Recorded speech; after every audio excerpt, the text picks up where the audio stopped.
Now, having said so much on that subject, I want to say to my brethren and sisters that we are placed upon the earth to build up Zion, to build up the kingdom of God. The greater proportion of the male members of Zion who have arrived at the years of early manhood bear some portion of the Holy Priesthood. Here is a kingdom of priests raised up by the power of God to take hold and build up the kingdom of God. The same priesthood exists on the other side of the veil. Every man who is faithful in his quorum here will join his quorum there. When a man dies and his body is laid in the tomb, he does not lose his position. The prophet Joseph Smith held the keys of this dispensation on this side of the veil, and he will hold them throughout the countless ages of eternity. He went into the spirit world to unlock the prison doors and to preach the gospel to the millions of spirits who are in darkness, and every apostle, every 70, every elder, etc., who has died in the faith as soon as he passes to the other side of the veil, enters into the work of the ministry, and there is 1,000 times more to preach there than there is here. I have felt of late as if our brethren on the other side of the veil had held a council, and that they had said to this one and that one, "Cease thy work on earth, come hence, we need help," and they have called this man and that man. It has appeared so to me in seeing the many men who have been called from our midst lately. Perhaps I may be permitted to relate a circumstance with which I am acquainted in relation to Bishop Roskelley of Smithfield, Cache Valley.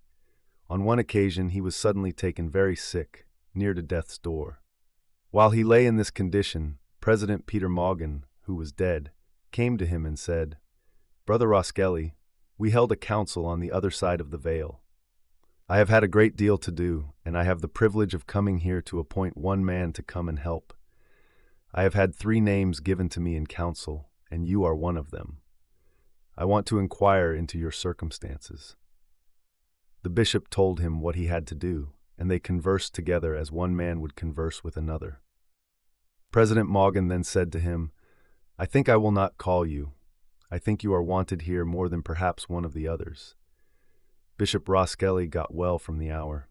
Very soon after, the second man was taken sick, but not being able to exercise sufficient faith, Brother Roskelley did not go to him. By and by this man recovered, and on meeting Brother Roskelley he said, "Brother Morgan came to me the other night and told me he was sent to call one man from the ward." And he named 2 men as had been done to Brother Roskelley.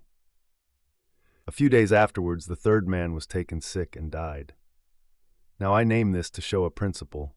They have work on the other side of the veil, and they want men, and they call them. And that was my view in regard to Brother George A. Smith.